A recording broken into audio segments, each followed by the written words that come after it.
wrote a piece that had to do with going to a municipality to get something done there, and then once the protagonist is there, he realizes that he doesn't remember why he's there, but he gets sucked up into basically helping other people and ended up riding for 7 years in an elevator, so that he can get this thing done, and to me, that is a real experience of being in Bulgaria. It's not, and many people just deal with it, but it's an absurdity that exists. And a couple of months ago, I actually had to do some tax thing at a municipality, and it was very weird. Like, we were supposed to go to a floor that you couldn't access through the elevator because there was no button for it. So you had to go to a different floor and then walk out different flights, and even then they weren't really sure what floor was what. And that's exactly like the story that I wrote. So I ended up, in a sense, without getting stuck in the elevator. And when you read it, it's like Kafka, and then you go to the building and it's just true. It is true, it's true. And also, but in the States too, I had this friend, Carl Johnson from Cleveland, who is a Nigerian magician also, and he told me in all seriousness that once he took LSD in the 70s, and he rode in an elevator for 13 years, and at the end he rode it together with his friend. And he described it how they were there in the elevator going up and down for 13 years. And then in the end, they came out in like some, at some point in the 80s, right? But they came out after, spending 13 years in an elevator, and they figured out how to set up a coffee chain, in Cleveland, which was the precedent for Starbucks. So he claimed basically that Starbucks, the guy who owned Starbucks, stole his idea from him, and an idea that he developed while riding in an elevator for 13 years. And this guy is very serious. He does have a chain of coffee stores across Ohio, and he claims that this is his life. So I don't know. I mean, there are many realities in the States. I think it has a lot of crazy stories as well. But then, how do we, when you say there are many realities, and both of you have written both fiction and non-fiction, and where do you see the difference? I mean, both of you have written memoirs, and then both of you have written fictionalized sort of autobiographical novels. And why label, one like fiction, the other non-fiction? Is it just a convention of the publishing industry? Is it some kind of a difference, fundamental difference that you see in those labels?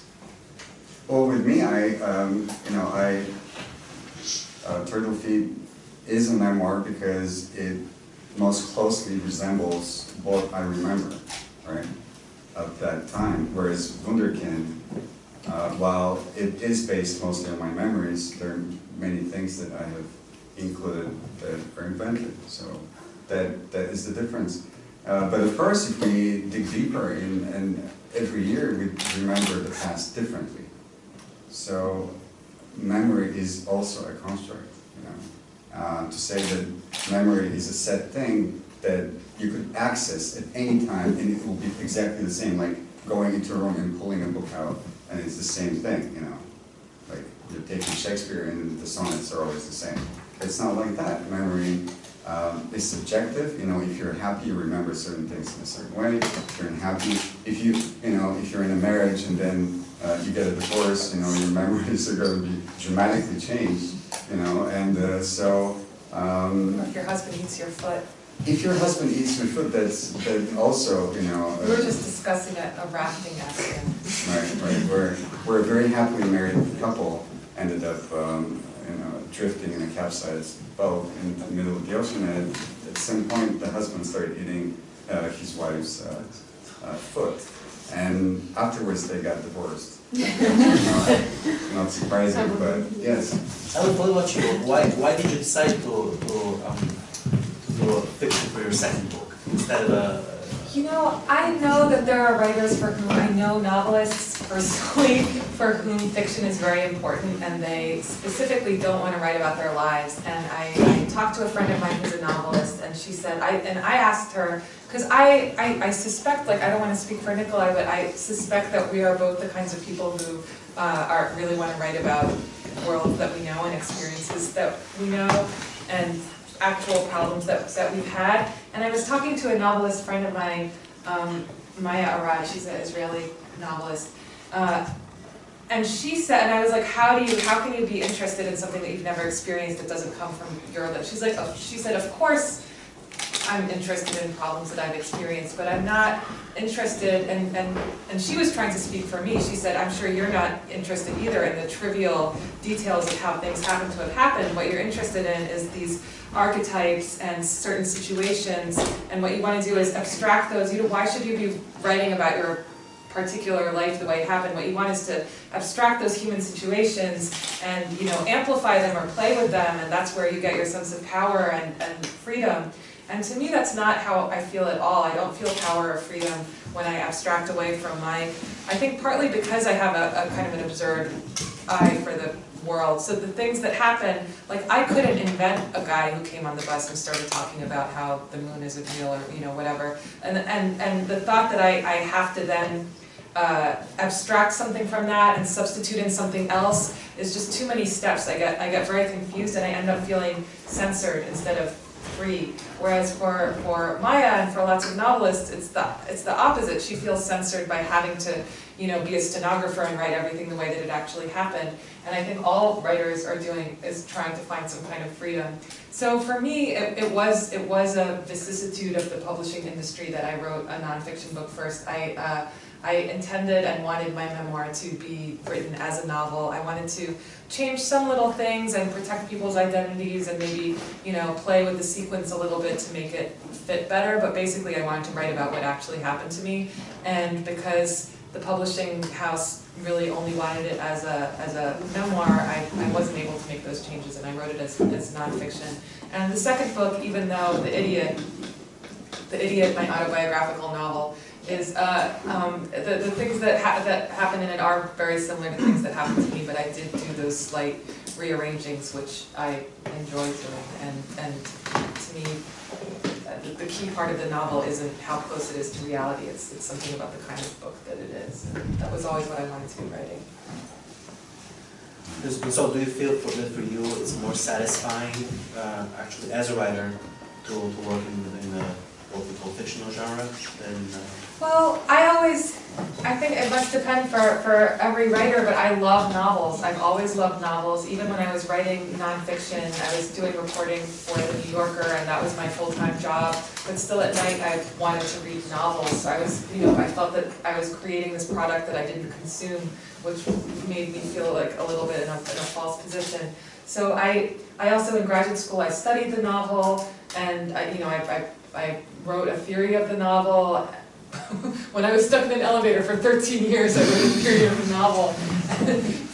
And I see the novel as this tradition of writing about reality and absurdity in a certain way, which is something that I want to see myself as part of. So, you know, for all kinds of kind of contingent reasons, yeah, for me, I've always wanted to write novels. And the fact that I want to write about things that kind of happen to me I don't see why that's grounds for exclusion from the genre of the novel, even though American agents and bookstores and the Anglo-American publishing industry does see that as a reason to keep you out of the novel if the things that you want to write are too close to what happened.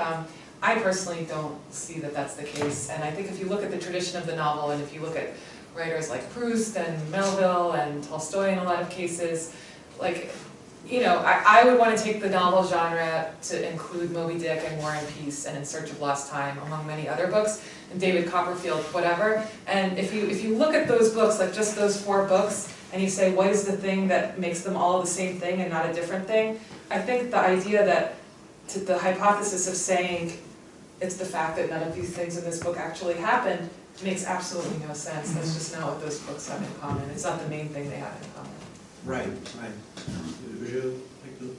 Yeah, no, but I also was thinking, and I don't know, you may agree with me on this, but I also think that one peculiar, thing about writing nonfiction is that it allows perhaps the writer to express something that he or she might hide from themselves. Mm-hmm. I don't know if that has occurred to you, but I had this experience of trying to write Turtle Feet as I talked about this in Sudoku, tried to write it as a novel, and I did write it as a novel, and then I threw it away, and then I wrote it as a memoir. But that subtle shift, and it's not actually a very subtle shift, but without shifting the details, changing my perspective on this and saying, now I'm just going to write exactly as I remember it.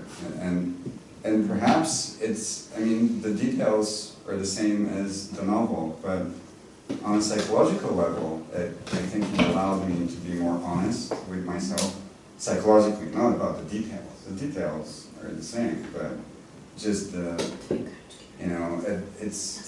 I watched this video with Charles Bukowski, and they asked him what makes a good poetry, and he said, where every word goes beam, beam, beam, beam. And I've been trying to figure out what the hell he meant by this, and how does that say, how does a sentence go bim, bim, bim, bim?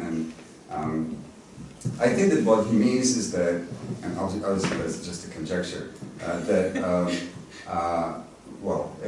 a musician, I think bim, bim, right? But you could write a book about being bim, yes, but I think what he's trying to get to is where you really feel that every word is hitting its target, and it's hitting something that and the target is within our own selves, in our hearts, when the words are not lying. And I think that the form of the novel psychologically allows us as writers to kind of lie to ourselves when we're writing even about our own experience. Whereas I don't know, that's just, I don't know if you... No, that's interesting. I definitely felt that way. I think that it has to do also with being young, that when you're young, the stories that you tell, you think that they have to resemble other stories, or you tend to fictionalize, or you're ashamed.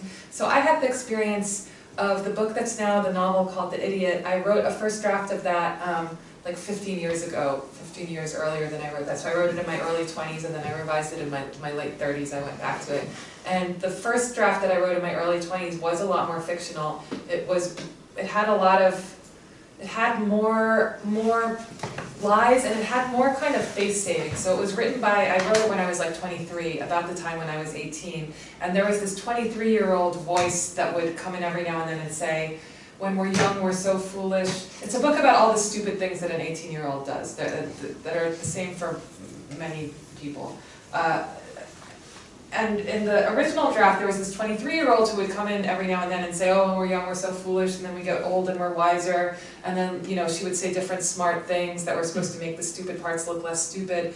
And when I reread it at age 38, everything that was there to mitigate the kind of embarrassing, stupid, shameful, painful part seemed really false. So really the editing that I did was I removed that, and I realized that the parts that I had been ashamed of before were the parts that were the most real, and the most kind of the parts about being just vulnerable to the world in this particular way.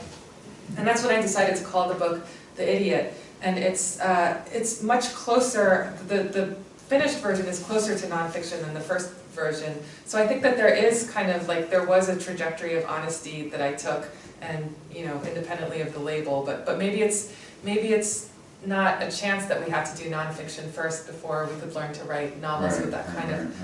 A friend of mine said that he tells his students shame is a sticky coating around things that are worth paying attention or worth examining.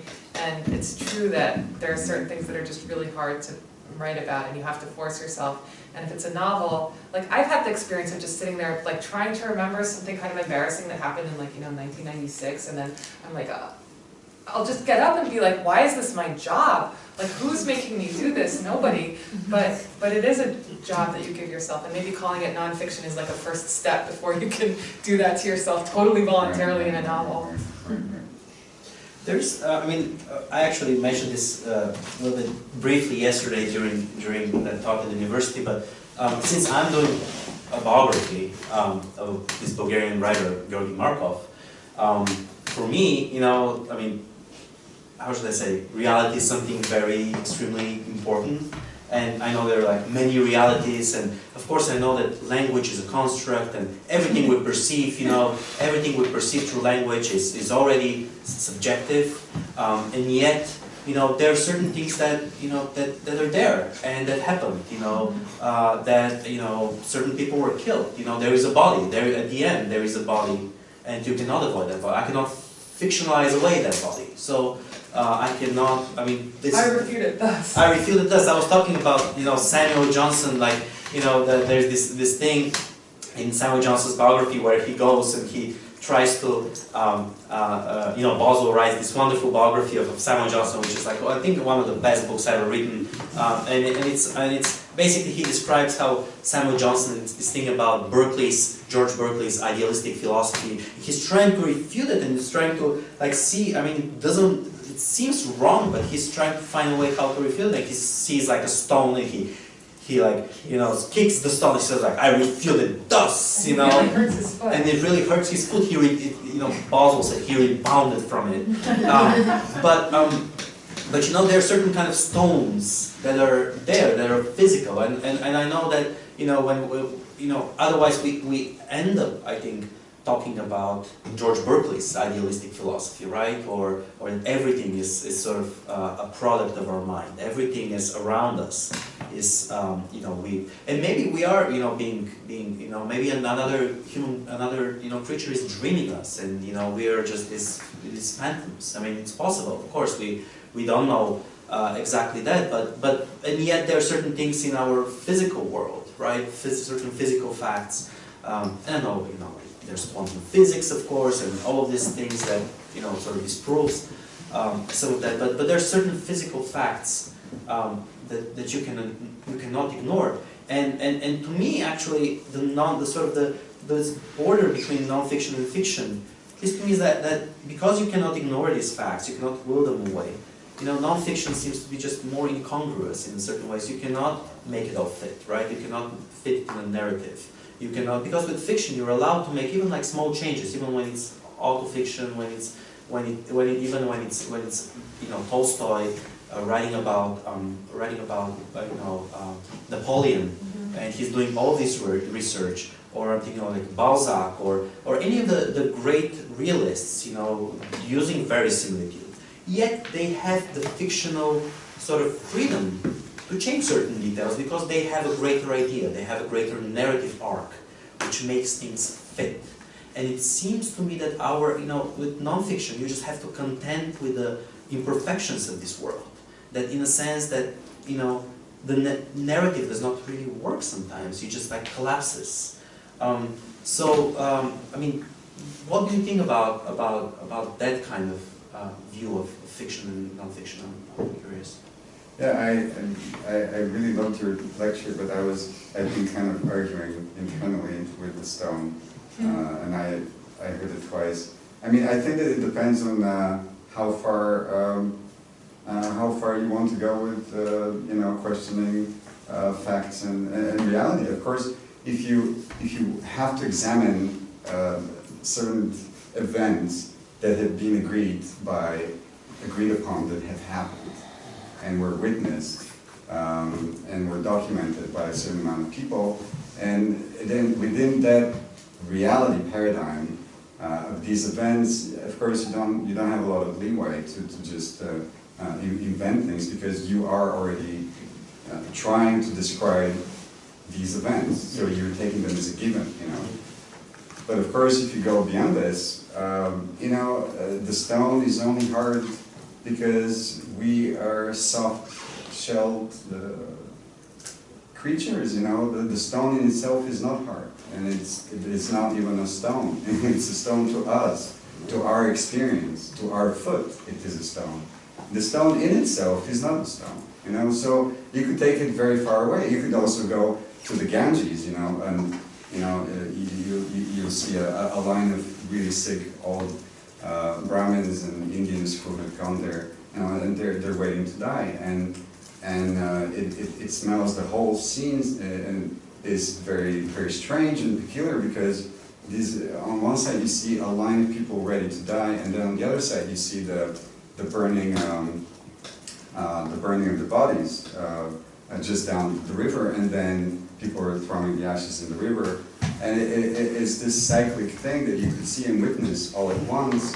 And obviously, these people who are waiting there, you know, and thinking, okay, and I'm really sick, I'm going to die tomorrow, and they're going to burn my body here at the pyre, and they're going to throw my ashes in the river, and the river is going to wash me away.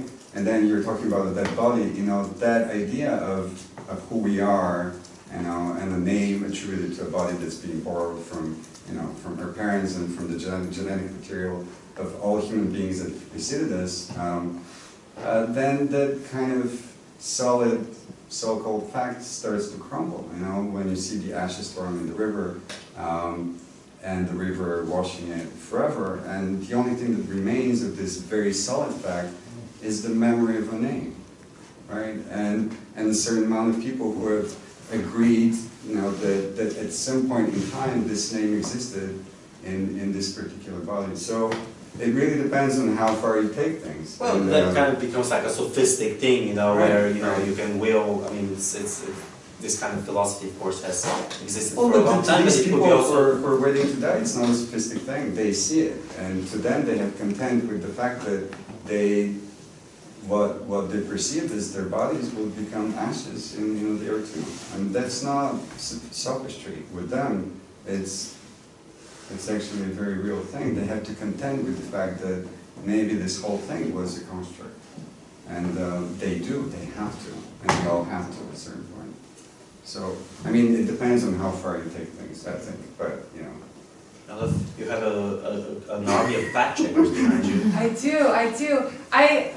I mean, the problem that you described, where with fiction you have this freedom to invent everything, and with nonfiction you're confined to the facts, and so isn't nonfiction more limiting? To me, that is the essential tension of the novel, and that's the problem that I have where in the Anglophone world, people use fiction and the novels synonymously, which I think is bonkers. I think, to me, the whole point of the novel is, I mean, it's a form that starts with Don Quixote, and Don Quixote is someone who sees or Cervantes is someone who sees two options in the two kinds of stories you can tell. One story is about, you know, oh, I walked out the door and I saw a giant and I killed it, and then I saw a dragon and I killed it, and I saw a beautiful damsel and I married her. And the other way of seeing the world is to walk out and be like, I saw an inn with some people in it who might have been criminals of some kind, and then I saw a windmill, and then I saw some sheep, and it's just like a long list of stuff with no story and no drama. And the novel is precisely, the character of Don Quixote is invented in order to get you from the one to the other, from the reality to to bring some of the drama and the meaning of the fictional version into the real version. So It's like the horse's eyes. Yeah, it's like the horse's eyes. So yeah, it's always like a vector that's in between those two things. And to say, like, I don't know, so I guess what form would I think of as fiction? I think of fiction as like wish fulfillment or fairy tales or just pure fantasy, if such a thing is possible. And the novel is something that's trying to synthesize between those. I don't know about the people in the ganges being burned up, and this. I mean, to me, it's not the same as if they never existed, but maybe to them, it's the same as if they never existed. And really, what I think I believe in is like the consensus view of reality. Well, that's exactly what I'm trying to do. Yeah, but then their consensus is different. I don't know, because we were kids at the tail end of postmodernism, where like suddenly everything was a construct, and you can see how pernicious that is when like nothing is considered real, and how it can lead to a kind of cynicism and sophistry. But of course there are different ways of thinking in the world. I was, again, to like bring up Marco, but it seems very interesting. It seems very interesting to me that, you know, he was a very famous fiction writer in the 1960s, right? He, in the 1960s, he was one of the most like lauded, the most sort of, you know, famous Bulgarian writers, and he wrote also plays, but that was his field. And when he moved to England, you know, he tried to continue with his fiction, he tried to continue with his like plays, he couldn't really make it. But and so he ended up, for various reasons, including, he had to earn a living. He started writing these non-fiction essays. So he switched genres, so to speak. And it seems, and a lot of the times he will actually take the backstories of his fiction and say what is the story behind his fiction. He would so this is a novel that he wrote, let's say, Women of Warsaw, and he would say, oh, this is how it was written, and it was the real story behind it, and so on and so forth. So he would, sort of de-fictionalize his work, so to speak. He would strip it away from this kind of, inventions that he had sort of built up on top of it. And so, if other writers, usually start with, non-fiction and they move to fiction as a higher genre, he did sort of the opposite.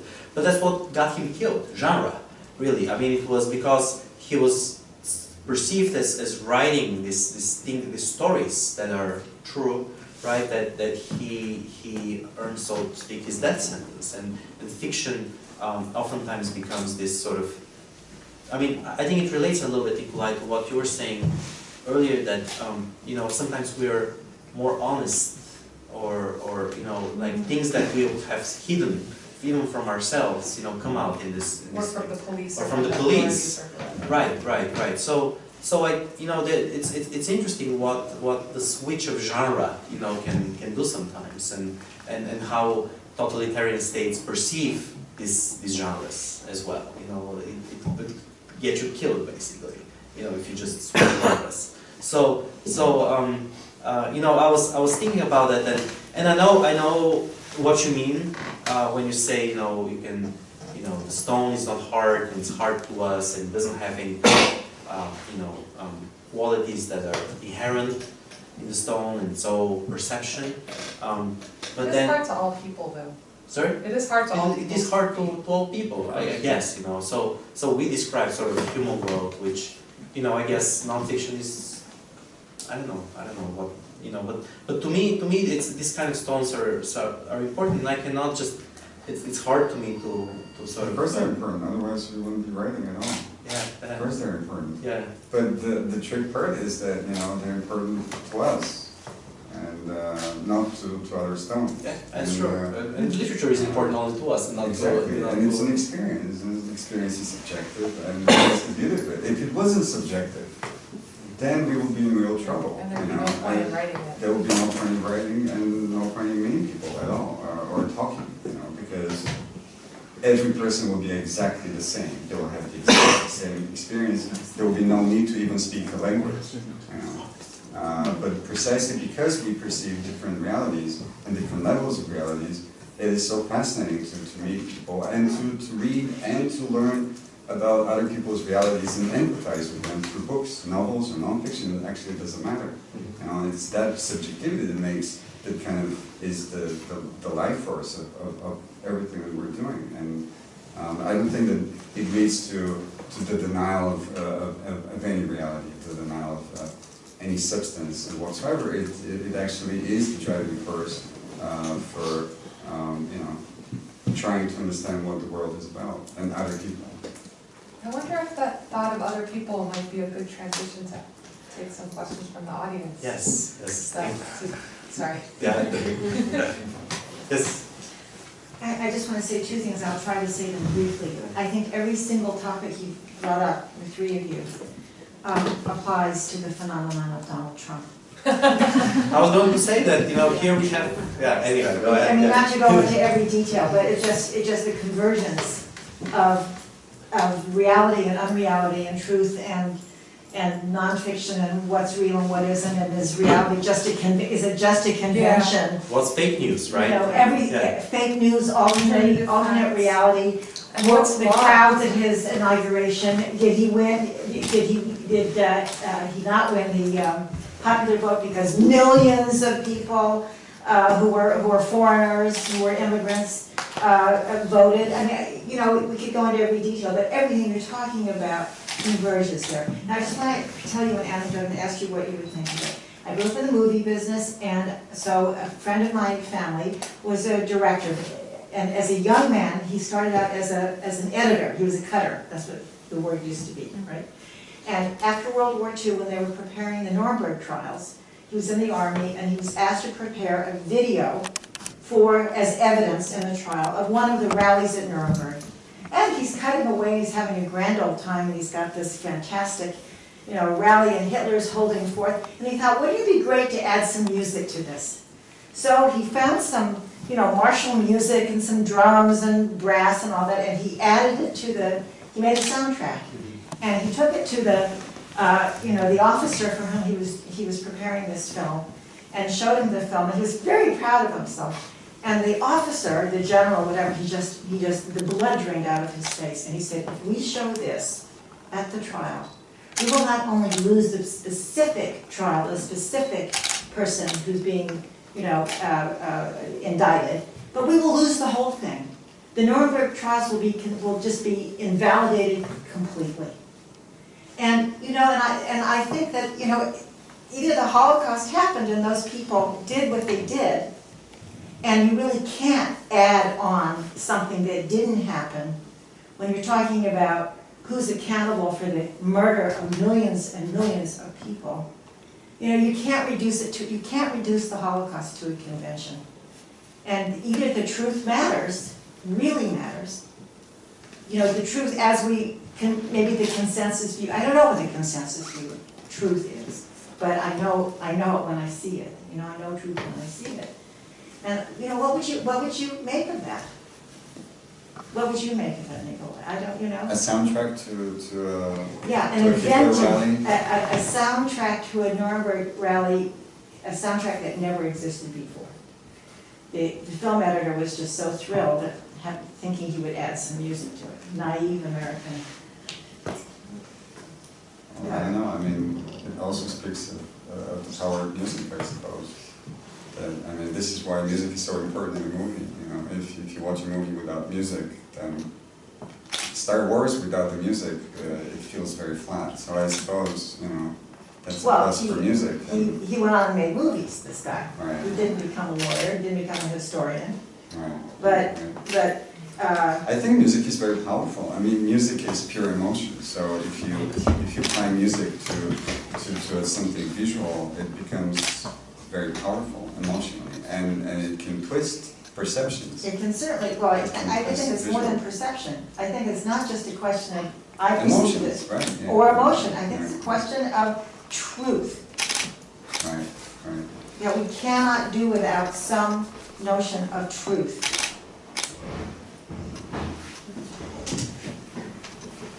Just curious what you think. Well, I think, when I say consensus view of reality, I don't mean that you take a poll and if Holocaust deniers happen to outnumber the same people, then that wins. I mean more following the rules of science and some kind of objective standard that I feel like someone smarter than me could come up with that we would all agree with. But when you talk about something like a trial, everyone we would lose the trial. I do think it's because, Tolstoy talks about this, about the horror of music, and the Kreutzer Sonata is that Beethoven can write some music and cause you to, he can just go in your hand and make you, go in your chest and make you feel something with no cause to feel it. And I think the reason that that's so dangerous in a trial is because there it really is a matter of a vote. And I think this thing of voting, and it's kind of like the terror of democracy, is there's this potential of people's emotions being played on, whether it's with music or with rhetoric or with lies or with whatever else, and then once they outnumber the other people, then democracy means following what they say, and that's how we're in the whole problem that we're in. I do think that a really interesting thing about Trump is, everyone's first reaction when they see the stuff that he's doing is he can't do that, we have laws to prevent it. And then it turns out that, do the laws prevent it or do they not? Is it just conventions that have prevented everyone from being what looks like a criminal? It's really putting the systems to a test. With Trump, I was thinking actually about ridiculous realities and Trump, and one good thing that he has done to provoke here is that he showed us the ridiculous realities of politics. Yeah. I think this is very important because Yeah. somehow before that we were used to this sort of system. I mean, not all of us, of course. We all like were. I'm sure that people in this room have been reading criticism of the capitalist system and how it worked and how it sort of tried to hide labor and all these kind of things. But at the same time, it was this smooth surface that we were considering as normal, as something. And so what I like about Donald Trump is that he has showed the absurdity of the whole situation by sort of bringing it to, by exaggerating everything, by bringing it to sort of to a fore. And it's interesting. I mean, I think that maybe, if we learn the right lessons, we could it could lead to the reformation of the whole system in a sense, or to a greater sort of degree of consciousness, so to speak, of what this system is all about. So I'm not sure if I know this is maybe my idealistic philosophy, right? But anyhow, it's yeah, Milena. I think the flip side of this is that some liberal media sometimes exaggerate the fighting back, and they create fake or ridiculous realities themselves. Like, for example, I'm signed up for Daily Kos, super liberal newspaper. They take some little thing around Trump, even unproven, and they make it big. They make it yellow. Sometimes even serious. It was, I think, the public books. It's a Columbia University magazine, very good one. But let's say they will publish things that haven't been checked and proven. Let's say Assad just attacked, did the chemical thing. It's terrible. But we didn't know who did it. The UN report was not published yet. Right. But they publish it as a fact that Assad killed his own people, and you know how proxy wars, opposition is in so many fractions. You don't know until a certain moment. So I think the influence on the liberal media, it's not good. There, I think, misinformation coming from both sides, of course. I mean, Yeah, how could there not? Of course, yeah. But at the same time, I think what was it? Who invented? Who was the reality-based community? Was it Rumsfeld who had said that? Anyhow, it was, Oh, yes, I know what you're talking about. Yeah. So any other questions? Yeah. I have one question to Elif. My name is Latinka, and I attempt to write new Bulgarian poetry in terms of LGBTI fashions. And I was at Peroto Club 2 nights ago, and Christian was very impressed because I didn't know about you until this moment. You mentioned about living in the United States as a child of Turkish parents, and how these two realities clash somehow to make you feel not like other people. And I also have been feeling strange because in a society like the Bulgarian society, which is supposed to be considered democratic, I was accepted by heterosexuals and heterosexual writers, but avoided by the LGBTI community for a very long time. So this paradox, how do you think it will go on? Do you think that Trump, because he did touch to the edges, I think, of a very large topic, do you think this will just be the lesson we'll learn again, or it will be getting worse? Because I am interested in this issue quite a lot. Thank you for that question. That's that's so huge. I am an optimist and an idealist, and I think, without that much evidence coming from the outside, I think maybe because I grew up in the 90s, which was a time of, we thought it was the end of history and racism was kind of ending, and I thought that sexism was ending, and the category of the universal was getting bigger and bigger and was going to include more and more people, which incidentally, I did grow up in America with Turkish parents, but my parents were from this class of Kemalist Turks who believed that, Turkey was a part of not just a part of the West, but a part of the world, and that, nations were temporary. And my mother says when she found out about the United Nations when she was a little girl, she was like, she would pray for the United Nations every night, like, Allah, let the United Nations happen so there won't be wars anymore. And there was a sense when she came to America that she thought, now we're part of the universal world, and I believed that, and I thought, the category of the universal was going to expand to include, different sexual orientations and nationalities and whatever. And I still kind of think that, and I think, honestly, I think in the future it's going to include, things that we can't even imagine now, like, I don't know what, like robots or maybe animals. I really do believe that, but I think that there's a lot of backsliding along the way, and I can't totally explain the extent to which there has been backsliding in the past 10 to 15 years. So keep hoping. Yeah, I'll pray for you. Yeah, exactly. Yeah, exactly. Thank you. Yeah. Jana? Well, Trump was mentioned, so we have to mention Erdogan as well, right? Oh yeah. My question is to Elif, and somehow it's connected to what you just said. Yeah. And also to the title of this conversation. I read a text of yours, perhaps in the New Yorker or somewhere else, trying to explain the ridiculous reality of Turkey, 21st century Turkey, to Western audience. So my question is, do you think nowadays there is still, whether this is still possible? Because we all, in a way, here in this room and on stage, that's what we are doing all the time. We are trying to translate the translatable, the untranslatable, to explain the unexplainable. Yeah. And we know, knowing very well that the different places are living, experiencing the world through different concepts. For example, we just hosted here in this room last week a group of Egyptian literary translators.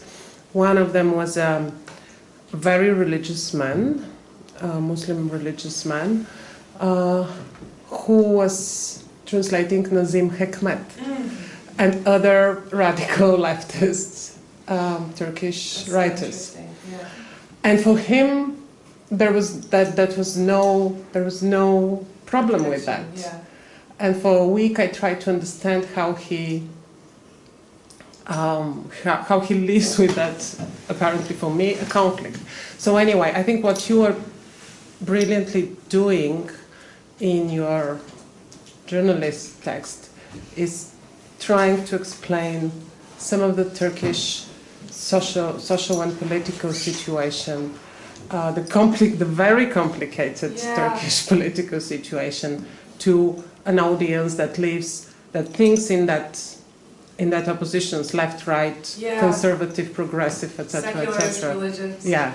Yeah, thank you for that. Yeah, that's another really good and really problematic question, and it's something that I've been trying to understand more. And I think it somehow goes back to that consensus view of reality, because if you look at history, this is something I didn't realize until I just turned 40, and when I was young I didn't really understand this because I'd only seen history described one way, but now I've lived to see the way history was described until I was in my 20s has been completely revised and is now described in a completely different way, and I realize that there's no way of knowing which one is true or not.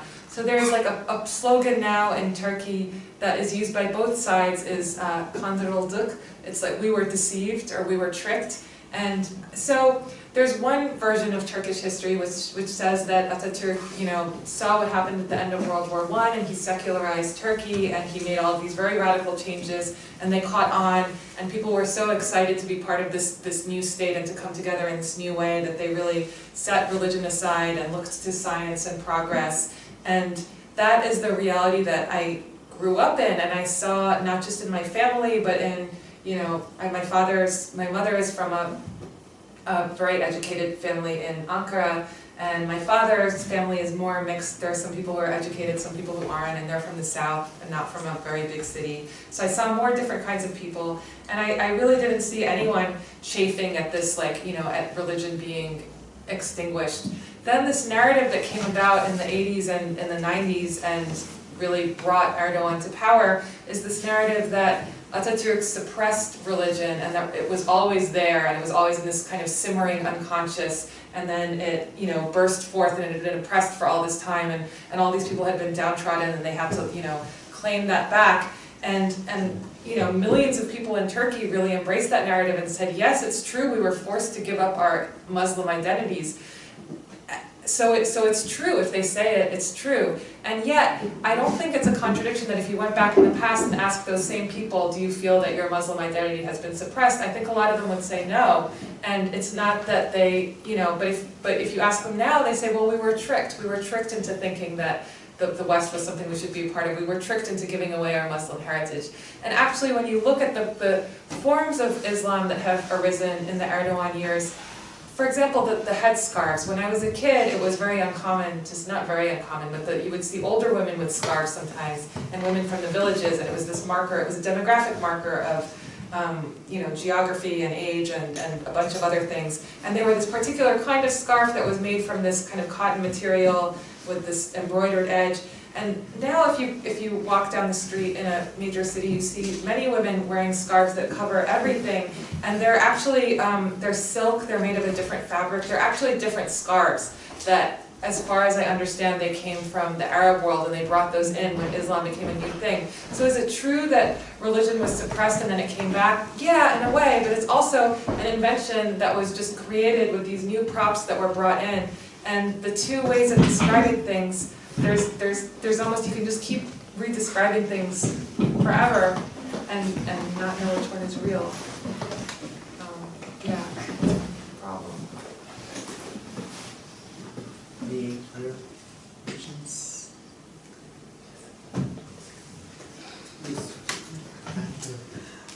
Recently I read the New Yorker that the New Yorker announced the death of the personal essay. And I kind of wondered what kind of non-fiction storytelling the present needs. Are there any genres that do not work anymore, or constructs of storytelling that you think are not valid anymore? I know that piece that you mean by Gia Tolentino. It was, the title was kind of trolly. It was like the personal essay is dead, or the end of the personal essay. But if you actually looked at what she was talking about some particular form that originated in these particular online, in Gawker and ExoJane and the All and all these kind of online publications that don't exist anymore. And then the descriptions that she gave of them were, there was this famous essay that got circulated a lot that was like, oh, I put in a tampon and I forgot it there for a week, and then I started to smell like a corpse, and I realized it was because I had this tampon. It's this like genre of oversharing that was mostly written by young women. She describes it somewhere in the essay like, you know, of course there are still personal essays written in all kinds of publications, including the New Yorker, but there's this particular kind of essay which is like a young woman who you've never heard of, oversharing and describing some aspect of her personal life that wasn't usually discussed, that was shared in a certain way that isn't done anymore. And I do think that particular, and she was linking it to these outlets not existing anymore, but I think Trump has something to do with it, and that there is less of a market for those. First, I think there was a certain shock value that came from writing those things that sort of died out, and the outlets ended, and now everyone's so worried about Trump that if you look at any online publication, you look at the top 10 most read things, there are, 8 of them have Trump in the title. Nobody's reading anything about tampons anymore. So I guess, yeah, those things are kind of like periodic. And what kind of storytelling construct does not work anymore? What kind of storytelling the present needs anyway? Allegory, I think, is not very popular now.